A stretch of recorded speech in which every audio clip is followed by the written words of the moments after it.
Right as everyone smiled for a group photo, my wife sneered, "Move, your face is ruining everything." I stepped out of frame, walked straight to my car, and drove away without a word. Hours later, I got a message. "She's still crying because you made her look bad. But before I begin, please like and subscribe to the channel. And we'd love to hear which part of the world are you joining us from. Let us know." Now let's dive into today's story. The July sun hung heavy over Clearwater Lake, turning the water into a mirror of white gold light.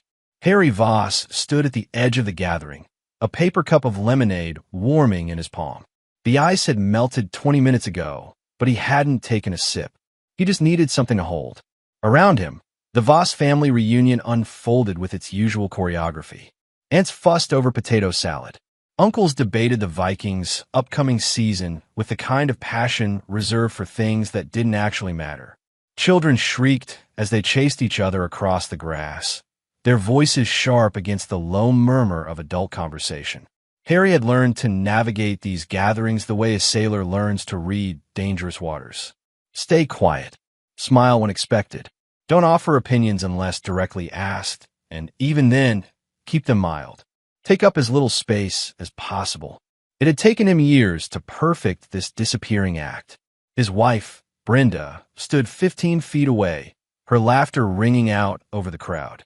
She was telling a story to his mother and two of his cousins, her hands moving in animated gestures.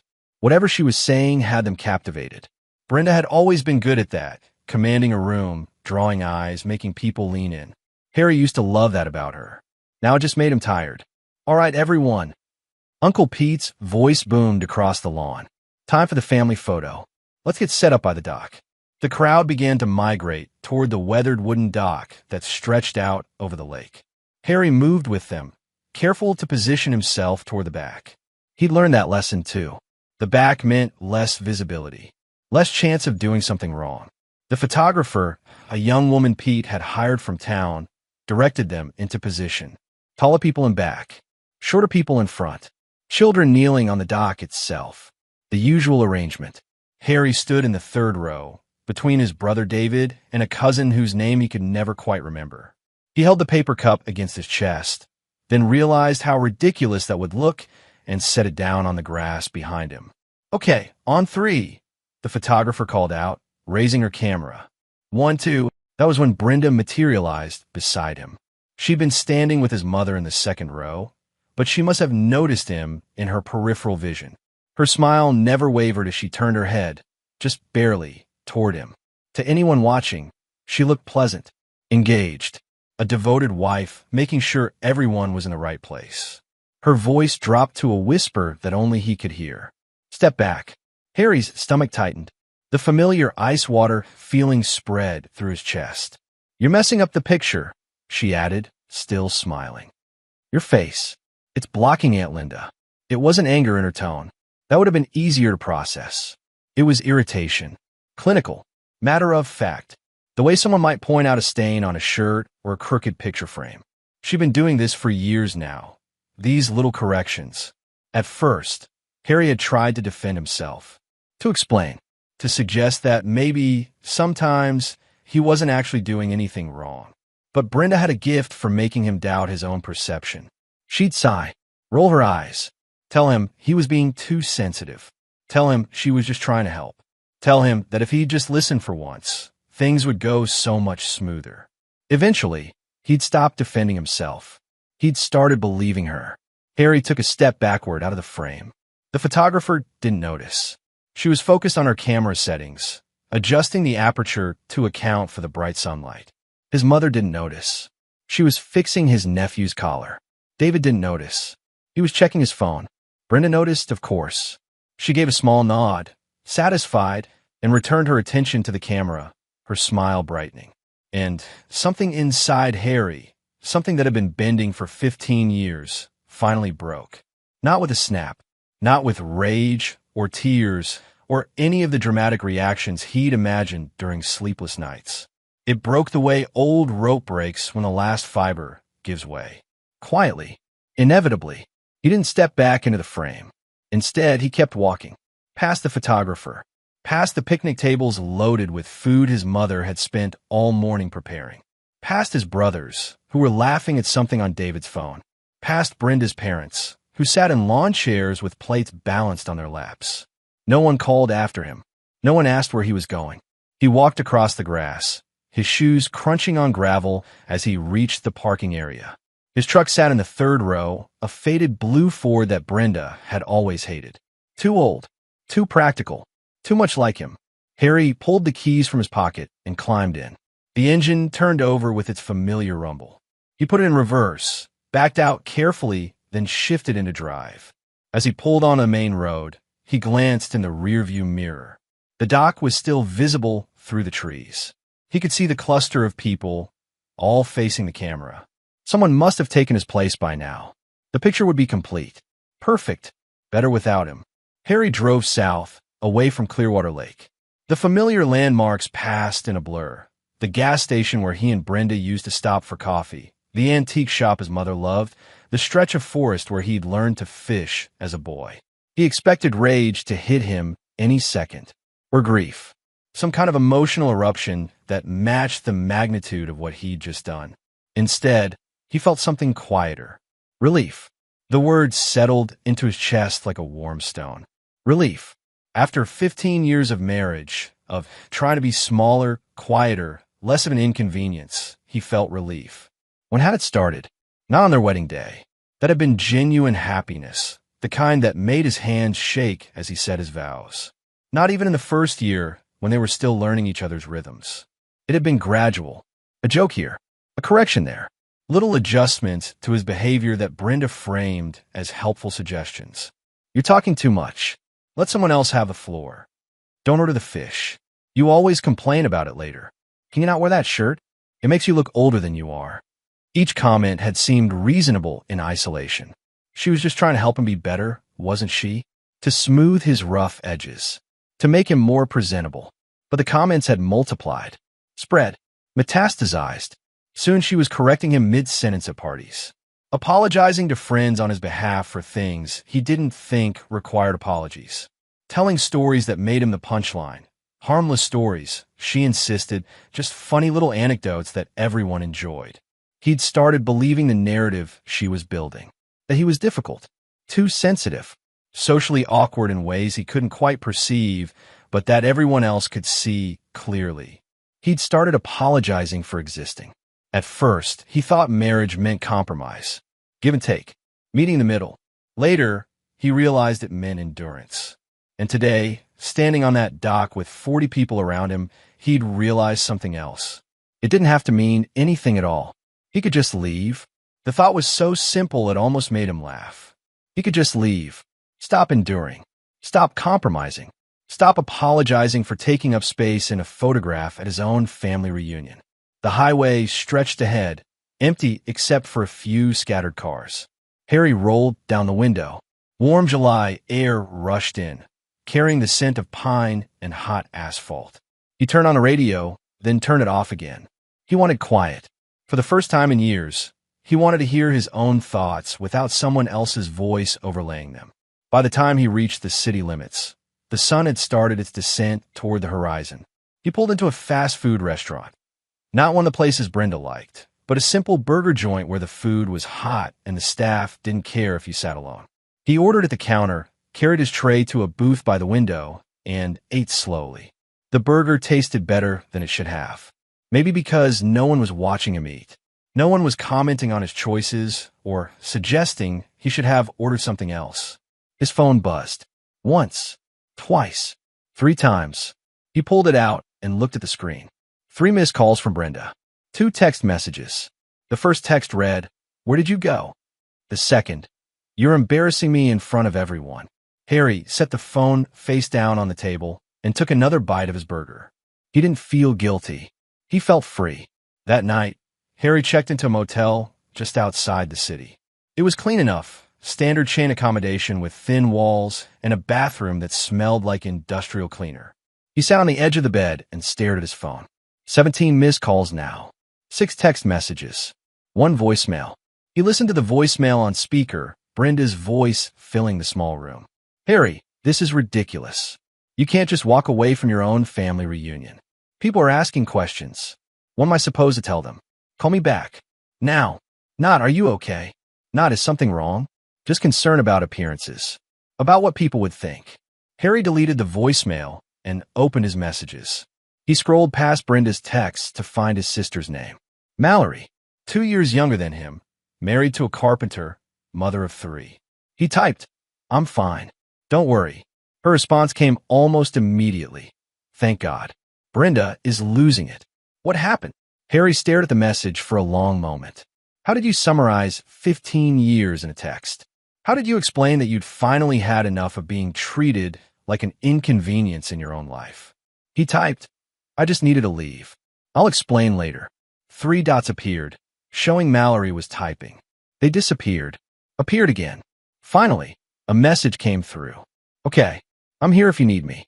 Simple, direct, no judgment. Harry's throat tightened. When was the last time someone had offered support without conditions attached? He set the phone aside and lay back on the bed, staring at the textured ceiling. Tomorrow would bring complications. Brenda wouldn't let this go quietly. There would be conversations, confrontations, explanations demanded. But tonight, in this anonymous motel room, Harry allowed himself to simply breathe, to exist without performing, to be enough exactly as he was. The next morning, his phone rang while he was in the shower. By the time he got out, he had 3 new voicemails. He listened to them while getting dressed. The first was from his mother. Her voice carried that particular tone of forced calm that meant she was actually very upset. "Harry, sweetheart, Brenda called me this morning. She's very worried. Can you please call her? Or call me? We just want to make sure you're all right." The second was from Brenda herself, and the tone had shifted from irritation to something sharper. "You need to come home. This is childish. Whatever point you're trying to make, you've made it. Come home so we can talk about this like adults." The third was from Mallory, her voice low and urgent. "Harry, listen. I just got off the phone with Mom. Brenda's telling everyone you had some kind of breakdown, that you've been under a lot of stress at work and just snapped. She's painting herself as the concerned wife. I thought you should know." Harry sat on the edge of the motel bed, phone in hand, and felt something cold settle in his chest. Of course Brenda would spin this. She'd make herself the victim, the devoted wife dealing with an unstable husband. She'd gather sympathy and support while positioning him as the problem. It was exactly what she'd been doing for years, just on a larger scale. He called Mallory back. She answered on the first ring. "Are you okay?" she asked immediately. "I'm fine," Harry said. His voice sounded steadier than he felt. "I'm in a motel. I'm safe. I just needed space." "What happened yesterday?" "Really?" Harry closed his eyes. "She told me to step out of the family photo. Said my face was messing it up." Silence on the other end.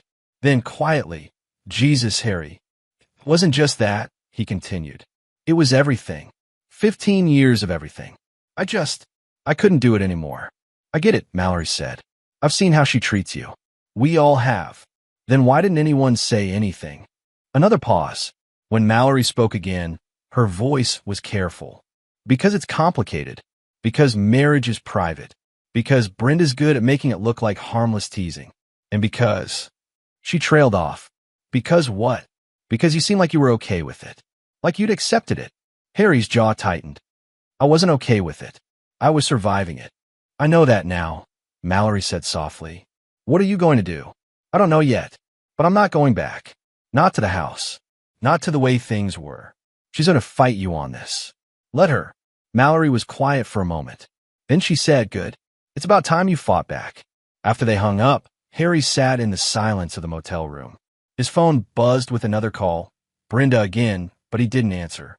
Instead, he opened his contacts and scrolled to a name he'd saved months ago, but never called.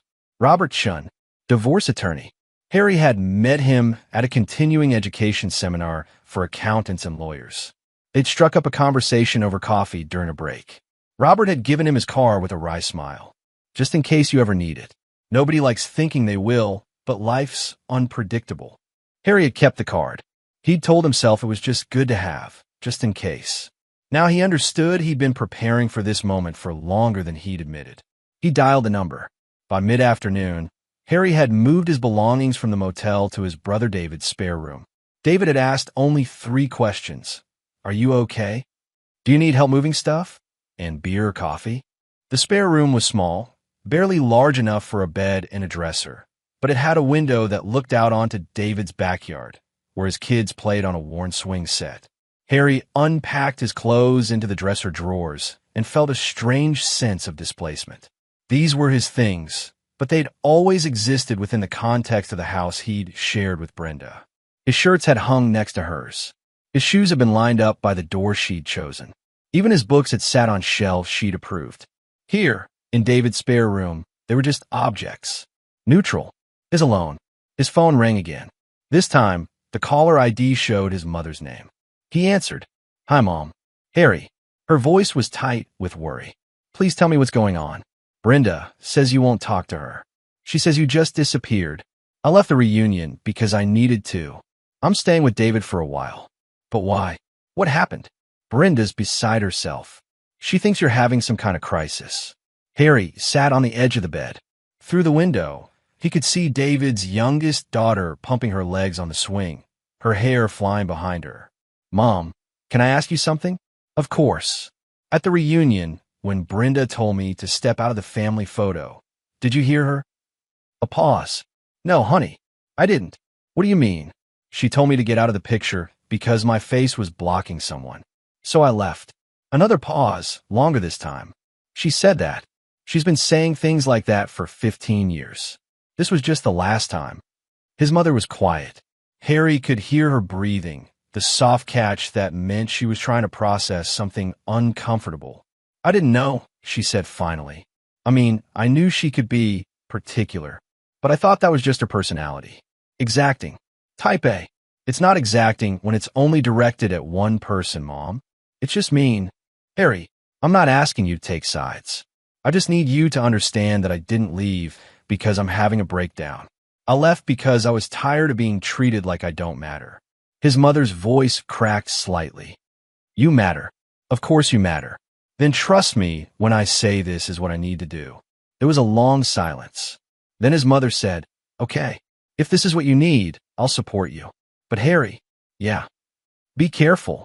Brenda's not going to take this well. Harry almost laughed. I know. After he hung up, he sat in the quiet room and realized something had shifted. His mother hadn't demanded he go back, hadn't insisted he work it out. She'd actually listened. It was a small thing. But after 15 years of small cruelties, small kindnesses felt revolutionary. That evening, Mallory called. She's going nuclear, Mallory said without preamble. Brenda. She called Mom, Dad, Aunt Linda, and Uncle Pete. She's telling everyone you abandoned her, that you're unstable, that she's worried about your mental health.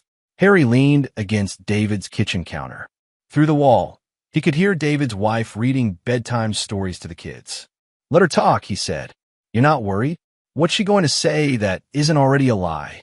She's saying you've been acting strange for months, that you've been distant and cold, that she's been trying to help you, but you won't accept it. Harry's grip tightened on the phone. That's Rich. I've been acting strange because I've been planning to leave. Wait, you've been planning this? Not the exact moment, but I've been getting ready, making sure everything was in order. What does that mean? Harry looked out the window at David's darkening backyard. It means I'm not going into this unprepared. I know exactly what I'm doing. Mallory was quiet for a moment. Then she said, Harry, I have to ask. Are you angry? Because you don't sound angry. I'm not angry, Harry said. And he realized it was true. I'm just done. That's scarier than anger. Good. After they hung up, Harry pulled out his laptop and opened a folder he'd created 6 months ago. It was labeled Property Records, innocuous enough that Brenda would never have questioned it if she'd stumbled across it. Inside were documents he'd been carefully collecting. Bank statements, credit card records, transaction histories. He'd noticed the first discrepancy almost 3 years ago. A withdrawal from their joint savings account that didn't match any purchase or bill they discussed. $500. Not enough to cause alarm, but enough to make him pay attention. He'd started watching after that. Over the next 3 years, he documented every unauthorized withdrawal, every unexplained charge. Every time Brenda had moved money from their joint accounts into her personal account without telling him. She'd been careful, never too much at once, always with plausible explanations if he questioned her. Gifts for her parents, emergency car repairs, necessary home improvements that couldn't wait. But Harry was an accountant. Numbers told stories. And the story these numbers told was simple. Brenda had been systematically siphoning money from their shared finances while maintaining the appearance of a devoted, financially responsible wife. He'd never confronted her about it. Instead, he'd documented everything, organized it, made it irrefutable, and waited. Now, sitting in David's spare room, Harry opened a new document and began drafting an email to Robert Shun. He attached the financial records, explained the situation, requested a meeting. By the time he finished, it was nearly midnight. He sent the email and closed his laptop. Tomorrow, the real work would begin. But tonight, for the second night in a row, Harry Voss slept better than he had in years.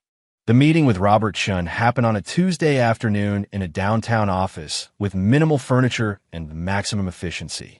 Robert was in his mid-40s, with silver-rimmed glasses and the kind of calm demeanor that came from seeing every variation of human dissolution. "I've reviewed the documents you sent," Robert said, sliding a folder across his desk. "This is extensive documentation. How long have you been compiling this?" 3 years, Harry said, "since I first noticed money moving into her private account." Robert nodded slowly. "And you never confronted her about it?" "No. Why not?" Harry looked at his hands. They were steady. "Because I knew if I confronted her, she'd have an explanation. She made me feel like I was being paranoid or controlling. She'd turn it around somehow. So I just watched and documented. That took discipline. It took not wanting to be wrong." Robert leaned back in his chair. "The good news is this documentation is solid. Bank records, transaction dates, clear patterns of unauthorized transfers. In terms of asset division, this strengthens your position significantly. What's the bad news? The bad news is that divorce is still messy, even with clear evidence. Your wife will likely contest everything, make accusations, try to paint you as the aggressor." Robert paused.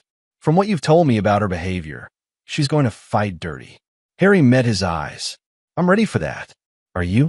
"Because it's one thing to prepare documents in private. It's another to sit across from her while she tears you apart in front of a mediator." "She's been tearing me apart for 15 years, Harry said quietly. "The only difference now is I'm not going to pretend it isn't happening." Robert studied him for a long moment, then nodded. "All right, let's talk strategy." They spent the next 2 hours going through details. Asset division, the house, retirement accounts, Brenda's separate account that she'd been hiding, the joint accounts that Harry had already frozen the morning after he left, a move Robert approved of with a slight smile. "You moved fast on the accounts," Robert noted. "I wanted to make sure she couldn't drain them the moment she realized I was serious." "Smart. Though I expect that's when things started getting explosive on her end." Harry thought about his phone, which had 53 unread messages for Brenda. He'd stopped reading them after the first dozen. They'd progressed from confusion to anger to threats to pleading and back to anger again. "She's been vocal," Harry said. "They usually are. My advice? Don't engage. Don't respond to texts or calls unless they're about specific logistics through me. The more you stay silent, the less ammunition she has." "What about my family?" Robert's expression softened slightly. "That's harder. She's going to try to control the narrative. Tell them her version before you can tell yours. Some people will believe her. Some won't.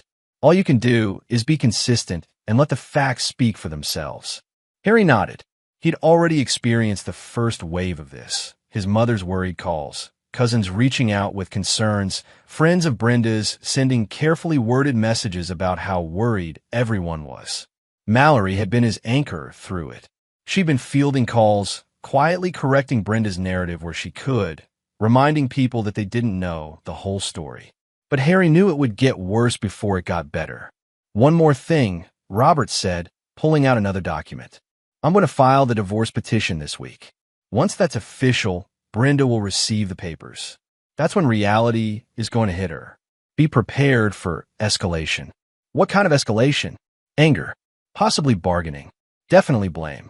She's going to try everything she can to regain control of the situation. Robert met his eyes. The question is, are you going to give it to her? Harry thought about standing on that dock, being told to step out of the picture. He thought about 15 years of being made to feel small. He thought about the relief he'd felt driving away. No, he said, I'm not. The papers were served on Thursday. Harry wasn't there when it happened, but Mallory called him immediately afterward. She'd been at the grocery store when she'd run into Brenda's best friend, Catherine, who'd apparently been on the phone with Brenda when the process server arrived. She's losing it, Mallory said. Catherine said Brenda called her screaming. Something about you humiliating her and ruining her life. Harry was at David's kitchen table, organizing financial records for his accountant. She actually said, I'm ruining her life?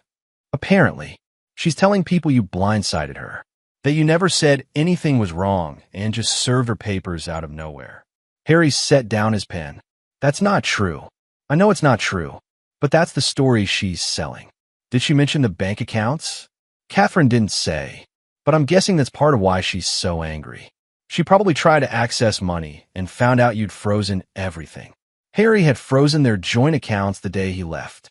It was a calculated move, one Robert had later praised as tactically sound. Brenda could still access her personal accounts, of course, the ones she'd been moving money into for years. But the joint accounts, which held the majority of their shared assets, were locked down tight pending the divorce proceedings. She'll have access to her own money, Harry said. The money she's been hiding. Yeah, but that's probably not enough for whatever lifestyle she's been living. Harry thought about the credit card statements he'd been reviewing. Brenda had expensive tastes, designer clothes, frequent spa visits, dinners at restaurants that cost more than his weekly grocery budget. She'd always justified it as taking care of herself and maintaining appearances. He'd never argued, just quietly paid the bills and made sure they didn't go into debt. Now, those bills were her problem. Let her figure it out, Harry said. You're really not going to engage, are you? Robert said not to, and honestly, Harry leaned back in his chair. I don't want to. I'm tired of talking to her. Mallory was quiet for a moment. You sound different. Different how? Calmer. Like you've made peace with something. Harry looked around David's kitchen. It was cluttered with kids' artwork and school notices and the comfortable chaos of a family that actually functioned. It wasn't his kitchen, but it was peaceful. I have, he said. I made peace with the fact that I don't have to fix this. I just have to end it. Brenda's first direct attempt at contact came 3 days later. Harry was at work when his phone lit up with her number. It let go to voicemail. She called again immediately. Then again. On the fourth call, his coworker Brandon raised an eyebrow. You gonna get that? No, Harry said, silencing his phone. At lunch, he listened to the voicemails in his car. The first one was cold. We need to talk. Call me back. The second was sharper. I know you're getting these messages. This is childish. The third was different. Her voice cracked slightly, like she'd been crying. Harry, please. Can we just talk? Like adults? I don't understand why you're doing this. The fourth message started with silence. Then, quietly, I know you're angry. I get it, but we can fix this. We can go to counseling. Work through whatever's going on. Please don't throw away 15 years over one bad moment. Harry deleted all 4 messages and ate his sandwich in silence. One bad moment. That was how she was framing it. As if 15 years of systematic degradation could be reduced to a single incident that he was overreacting to. His phone buzzed with a text. Not from Brenda, from his mother. Brenda came by the house today. She's very upset. She says you won't talk to her. Can you at least hear her out? Harry's jaw tightened. Of course, Brenda had gone to his mother. She was building her coalition, gathering sympathy, positioning herself as the abandoned wife, trying desperately to save her marriage. He typed back, I have a lawyer. All communication goes through him now. His mother's response came quickly. Is that really necessary? Can't you two sit down and talk? Harry stared at the message. His mother meant well. She always had. But she didn't understand that sitting down to talk with Brenda meant giving her an opening. A chance to manipulate, to twist, to make him doubt himself again. He'd spent 15 years sitting down to talk. It had gotten him nowhere except smaller. He typed, yes, it's necessary. I'm sorry, but I'm not changing my mind.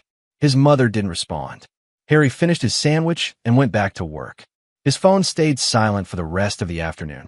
But when he got back to David's house that evening, there was a car parked in the driveway that didn't belong to David or his wife. His stomach sank when he saw who was sitting in the driver's seat.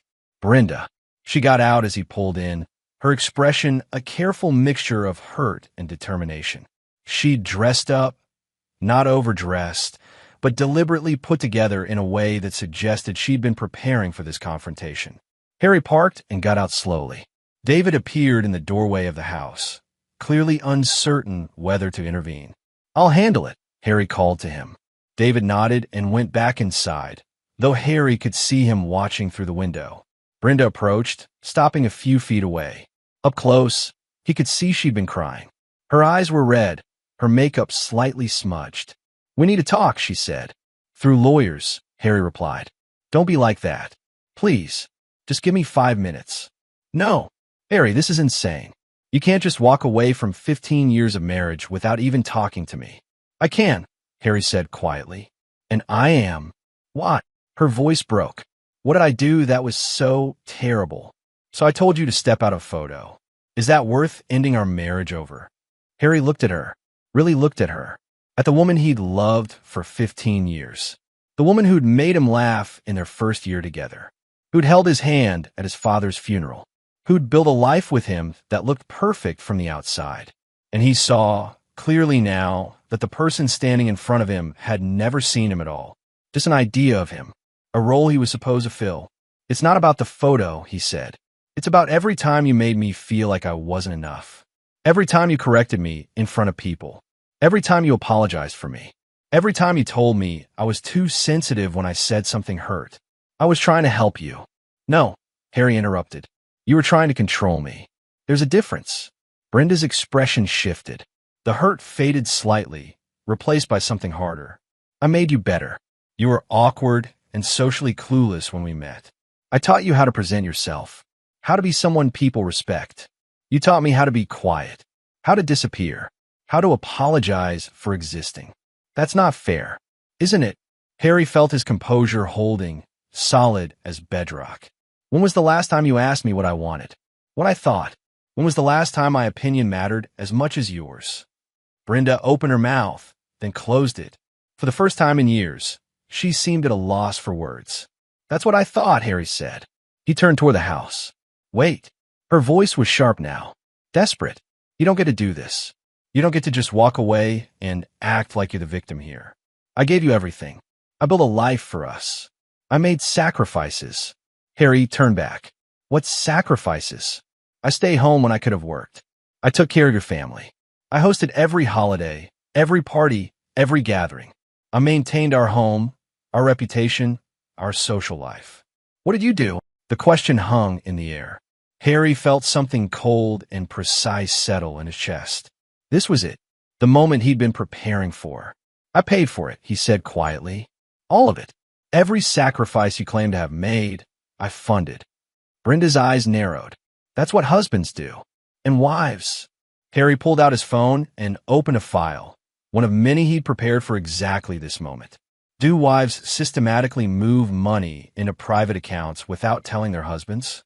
Her face changed. The color drained slightly. "What are you talking about?" "I'm talking about the $43,000 you've moved into your personal account over the last 3 years. Small amounts. Careful amounts. Amounts I wasn't supposed to notice." Brenda's mouth opened, but no sound came out. "I noticed the first transfer 2 months after it started," Harry continued. $500. Then another the next month. Then more. I documented all of it. Bank records. Dates. Amounts. That money was for.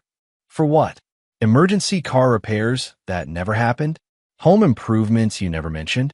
Or maybe just for yourself, because you decided you were entitled to it." Brenda's expression hardened.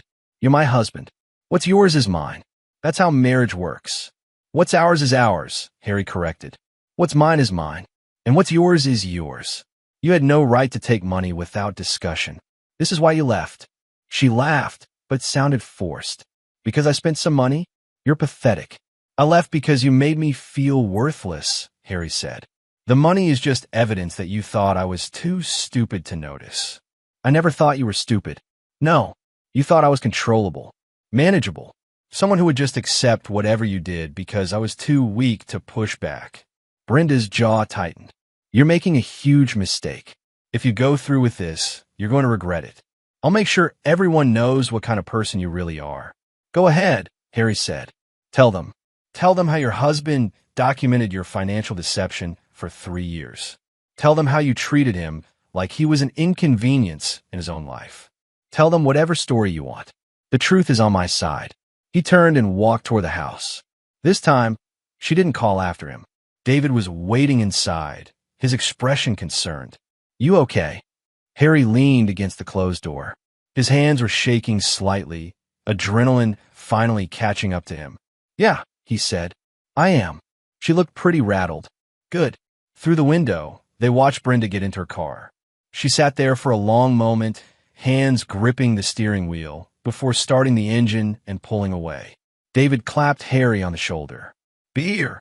Yeah, beer sounds good. They sat in the backyard while David's kids played, and Harry felt something shift inside him. Not triumph, not victory, just the quiet satisfaction of standing his ground. The fallout spread through the family like ripples in water. Harry's mother called the next day, her voice carefully neutral.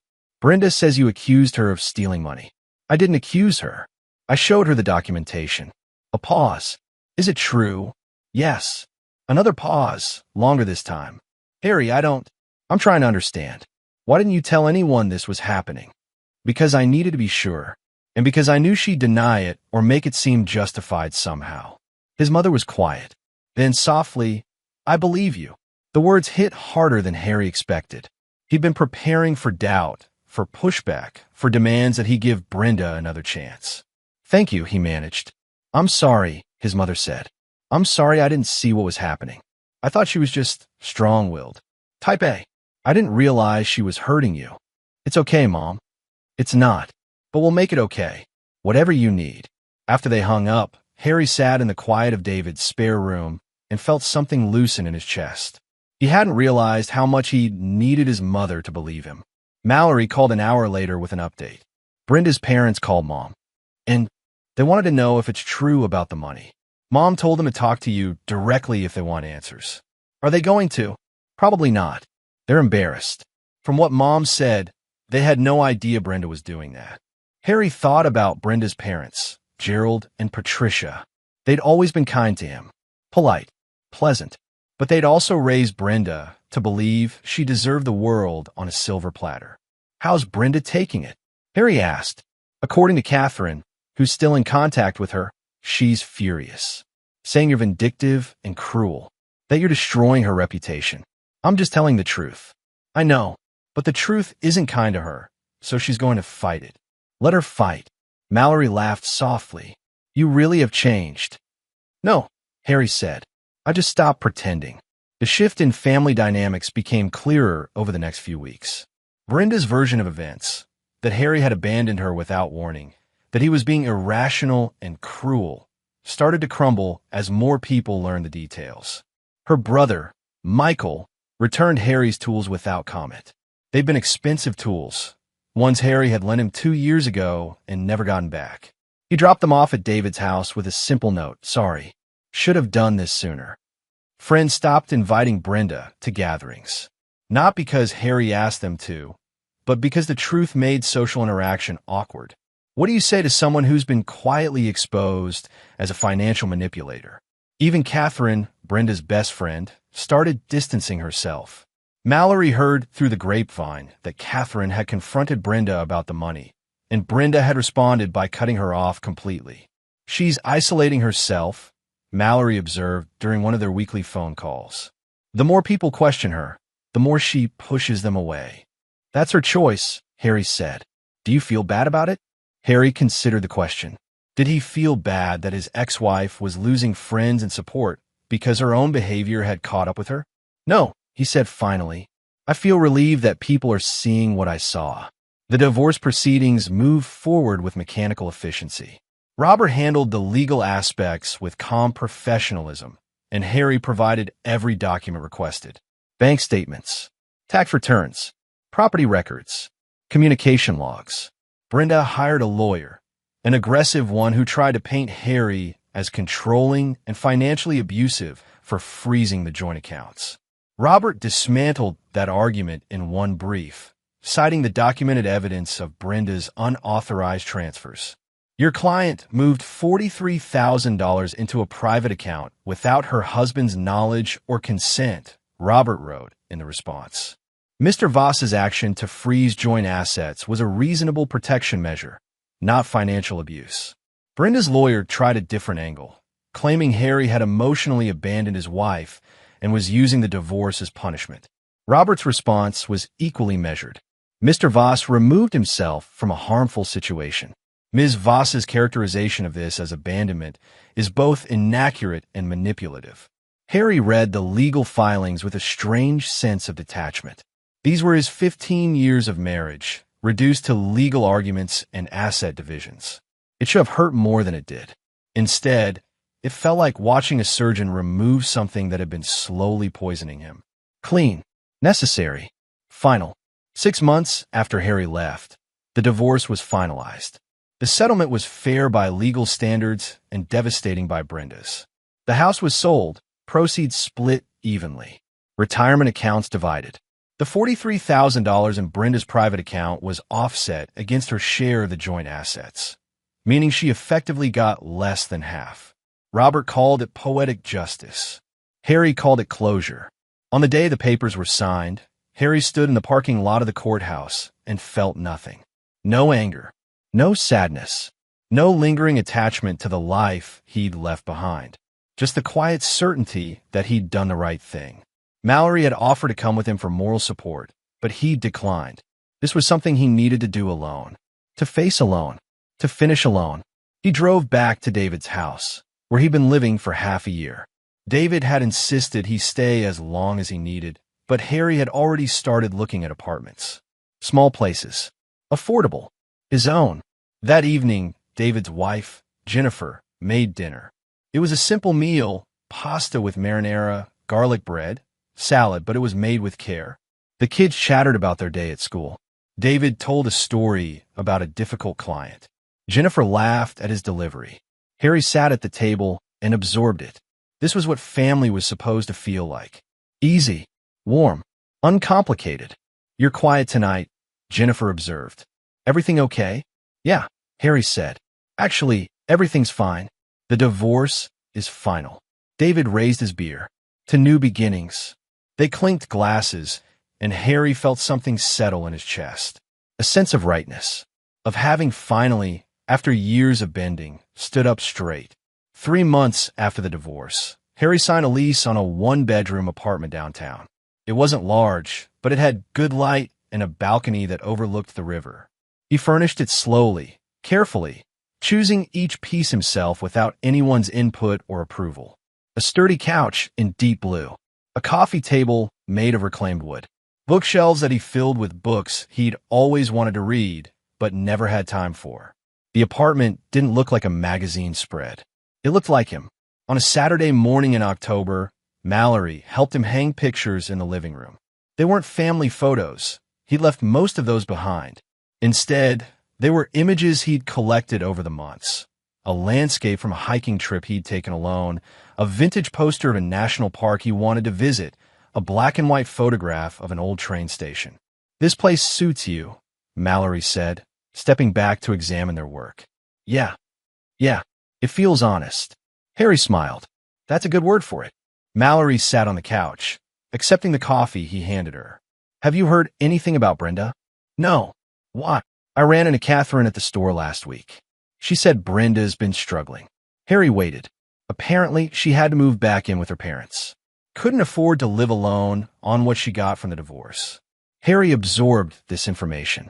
A year ago, he might have felt guilty, might have second-guessed his choices. Now he just felt neutral. That's unfortunate, he said. Is it weird that I don't feel bad for her? Mallory asked. No, she made her choices. These are the consequences. Do you think she's learned anything? Harry considered this. Probably not. People like Brenda don't think they're wrong.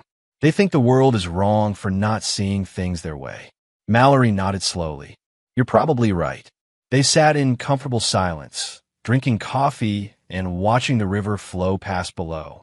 The next family reunion at Clearwater Lake happened the following July. Harry almost didn't go. The memories of the previous year were still sharp, standing at that dock, being told to step out of the frame, feeling the weight of 15 years of small humiliations. But Mallory convinced him. You can't let her win by making you avoid your own family, she said. Besides, she won't be there. You're sure? Positive. Mom didn't invite her, so it would be too awkward. So Harry went. He drove to the lake on a Saturday morning, windows down, music playing. The same route he'd driven in shame and anger the year before. But this time, everything felt different, lighter. When he arrived, his mother hugged him tight. I'm glad you came. Me too. The reunion unfolded with its familiar rhythm. Food on picnic tables, kids running around, adults catching up on a year's worth of life. But the dynamic had shifted. People approached Harry differently now, not with pity or awkwardness, but with something closer to respect. His Uncle Pete clapped him on the shoulder. Good to see you looking well. His cousin Maria said, I'm proud of you for getting out of that situation. Even people who'd initially sided with Brenda, who'd believed her version of events, treated him with a new, careful courtesy. They'd learned the truth, seen the documentation, understood what had really happened, and they'd had to adjust their perceptions. When it came time for the family photo, Harry felt his stomach tighten. Same doc, same photographer, same setup. But when people started arranging themselves, something different happened. His mother waved him forward. Harry, come up to the second row. He hesitated. Come on, Mallory said, grabbing his arm. Front and center. David appeared on his other side. Yeah, no hiding the back this year.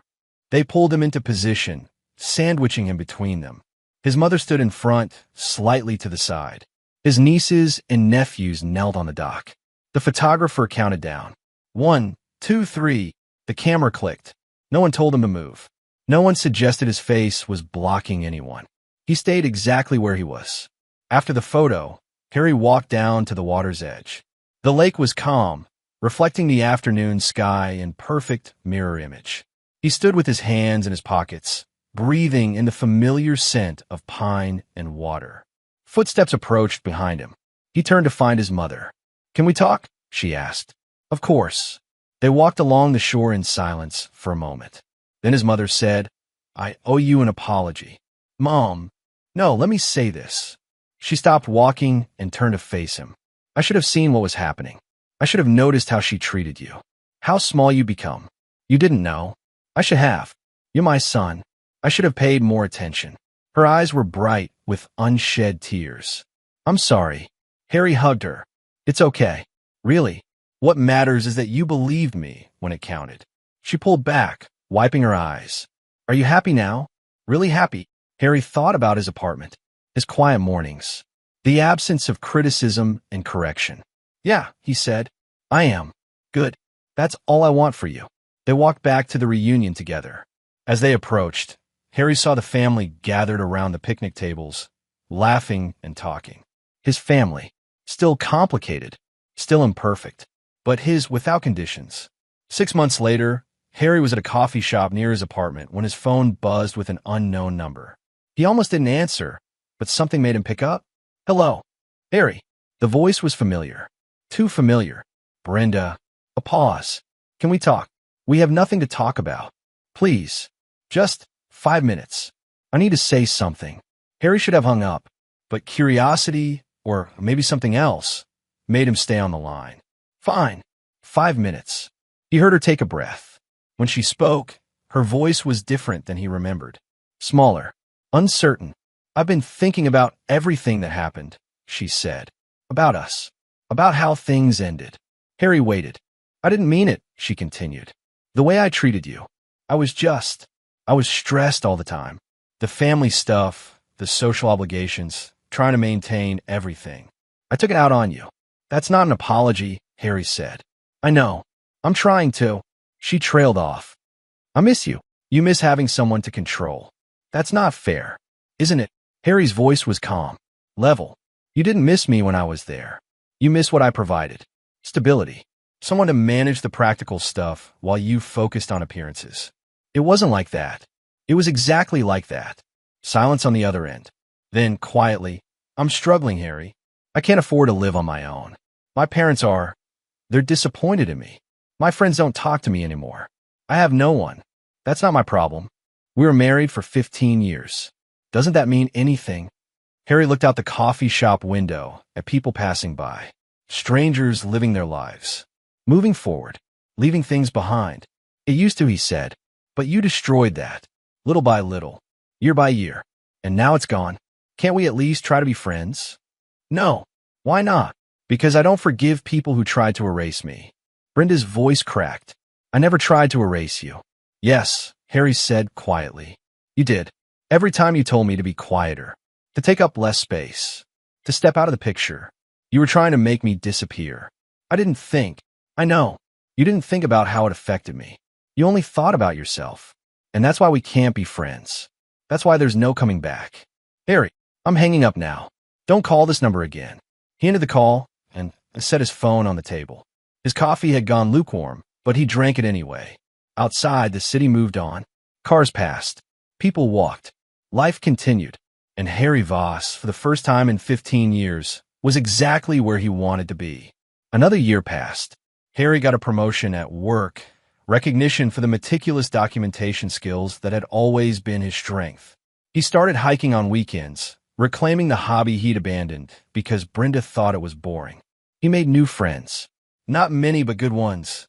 He dated occasionally, though nothing serious. He was in no rush. He'd learned that being alone was infinitely better than being with someone who made you feel small. The second reunion at Clearwater Lake after his divorce felt almost normal. He arrived early, helped his mother set up, played with his nieces and nephews in the water. When the time came for the family photo, he stood in the second row again, right in the middle. The photographer, a different one this year, counted down. Harry stood still, comfortable, present. The camera clicked. Later, when his mother shared the digital photos with everyone, Harry looked at the image for a long time. There he was, visible, smiling, taking up space without apology. It was just a photo, but it represented everything he'd fought for, everything he'd reclaimed. He saved the image and set it as his phone background, not as a reminder of what he'd lost, but as proof of what he'd gained. On a quiet evening in late September, Harry sat on his balcony with a book and a cup of tea. The river flowed below, reflecting the orange and pink of sunset. The air was cool, touched with the first hint of autumn. His phone buzzed with a message from Mallory. Ran into Mom's friend at church. She said Brenda got engaged. Some guy she met online, moving to Arizona with him. Harry read the message twice. He waited for some feeling to surface. Anger, regret, jealousy, even relief. Instead, he felt nothing. Brenda's life had moved on. So had his. They were separate now. Completely. Finally, he typed back. Good for her. Hope she treats him better than she treated me. Mallory's response was immediate. You don't mean that. Harry smiled. No, but I'm trying to be generous. Fair enough. Love you, brother. Love you too. Harry set his phone aside and returned to his book. The story was good, a mystery that kept him guessing. He'd bought it last week from a local bookstore, choosing it himself without anyone's input. Small choices, small freedoms. They added up. By the time the sun had fully set and the streetlights flickered on below, Harry had finished 3 chapters. He marked his place, went inside, and made dinner. Just for himself. Exactly what he wanted. As he ate, he thought about karma. The popular understanding of it. What goes around comes around. Do bad things happen to you. But karma wasn't really about revenge or punishment. It was about consequences. Natural, inevitable consequences. Brenda had spent 15 years treating him like he didn't matter. And now she lived in a world where she'd lost the support of friends, family, and the one person who'd been quietly keeping her life running smoothly. She hadn't been destroyed. She'd been left with exactly what she'd built. A life based on appearances and control, with no foundation underneath. While Harry had built something different. Something quiet. Something real. Something that was entirely his own. That was the karma. Not punishment. Just truth. finally catching up. Years later, when people asked Harry about his divorce, he kept his answer simple. It needed to happen, he'd say. We weren't good for each other. He never went into details, never spoke badly about Brenda, never shared the full story unless someone specifically asked. But those who knew him, really knew him, could see the difference. The way he held himself, the confidence in his voice, the absence of that constant, low-level anxiety that used to follow him everywhere. He'd learned something important, that walking away from cruelty wasn't weakness. It was the strongest thing he'd ever done, and he'd never, not for a single moment, regretted it.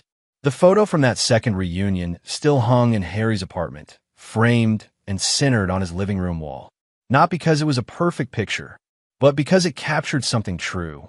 A man who'd spent 15 years disappearing, finally visible again, standing exactly where he belonged, taking up space without apology, and refusing to ever step back again.